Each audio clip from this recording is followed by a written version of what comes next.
আসসালামু আলাইকুম ওরহমতুল্লাহ। আজ আমরা এসেছি Chattogram veterinary and animal sciences বিশ্ববিদ্যালয়ের অ্যানাটমি ল্যাবে।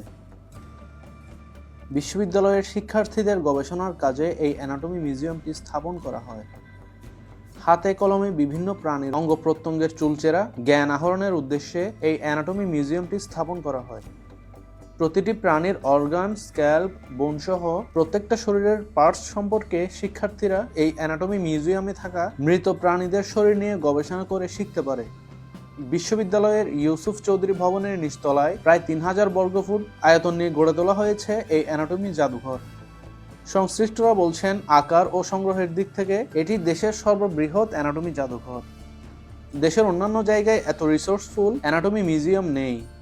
এখানে অনেক প্রাণীর কঙ্কাল সহ কেমিক্যাল দ্বারা প্রিজার্ভ করা অনেক বডি সংগ্রহ করা আছে। শিক্ষার্থীদের প্রয়োজনে এগুলো ডেমনস্ট্রেশন করে হাতে কলমে শেখানো যায়, যা শিখে তারা তাদের ক্যারিয়ারে তা প্রয়োগ করতে পারবে। ছোট বড় প্রায় ৬০ প্রজাতির প্রাণীর কঙ্কাল, ৫০০টি সংরক্ষিত প্রাণীর অঙ্গ প্রত্যঙ্গের মডেল ছাড়াও এখানে রয়েছে ডিএনএ, ক্রোমোজোম আর ভ্রূণের একটি বিশাল সংগ্রহশালা। এখানে জিরাফ, হাতি, ঘোড়া, বাঘ, সিংহ, বানর, কুমির, ছাগল, ভেড়া সহ বিভিন্ন প্রাণীর কঙ্কাল আছে। জিরাফের কঙ্কাল মিউজিয়ামের বাইরে বিশাল একটি কাচের ফ্রেমে সাজানো আছে।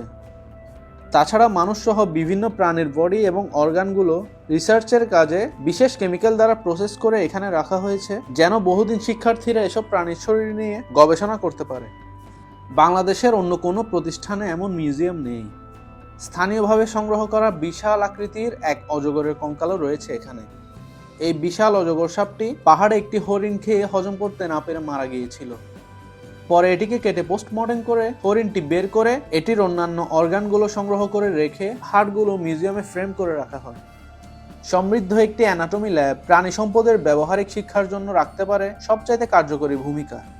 এক্ষেত্রে বীর চট্টলার বুকে অবস্থিত ভেটেরিনারি অ্যান্ড অ্যানিম্যাল সায়েন্সেস ইউনিভার্সিটির এই ল্যাব বা মিউজিয়ামটি বাংলাদেশের অন্যান্য শিক্ষা প্রতিষ্ঠানের জন্য হতে পারে অনুকরণীয়।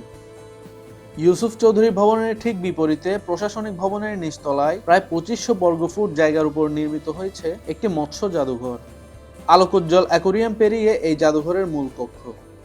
এখানে রয়েছে পুকুর, বিল ও নদী মিলিয়ে সুস্বাদু প্রাণীর প্রায় ২ শতাধিক প্রজাতির মাছ এবং সামুদ্রিক ১৫০ প্রজাতির মাছের সংগ্রহশালা। এক ছাদের নিচে মাছের এই বিশাল রাজ্য গবেষণার জন্য হয়ে উঠেছে অনন্য এক ক্ষেত্র। বাংলাদেশের মৎস্য প্রজাতি এবং সামুদ্রিক গবেষণার ক্ষেত্রে এই জাদুঘর রাখছে অত্যন্ত গুরুত্বপূর্ণ অবদান। এখানে রয়েছে বিরল প্রজাতির অনেক মাছ, যে মাছগুলোর অবদানও রিসার্চের ক্ষেত্রে বিস্ময়কর। তাছাড়া এসব মাছের শরীর থেকে অনেক অর্গান চিকিৎসা বিজ্ঞানেও রেখেছে অত্যন্ত গুরুত্বপূর্ণ অবদান। এই বিশ্ববিদ্যালয়ের ব্যবহারিক শিক্ষার জন্য এই মিউজিয়ামটি অত্যন্ত গুরুত্বপূর্ণ। শিক্ষার্থীদের জানাশোনার জন্য কোনো ঘাটতি রাখছেন না বিশ্ববিদ্যালয় কর্তৃপক্ষ। আমাদের সমুদ্র সীমা এবং মিঠা পানির সম্পদের সুনির্দিষ্ট কোনো হিসেব বা গবেষণা নেই।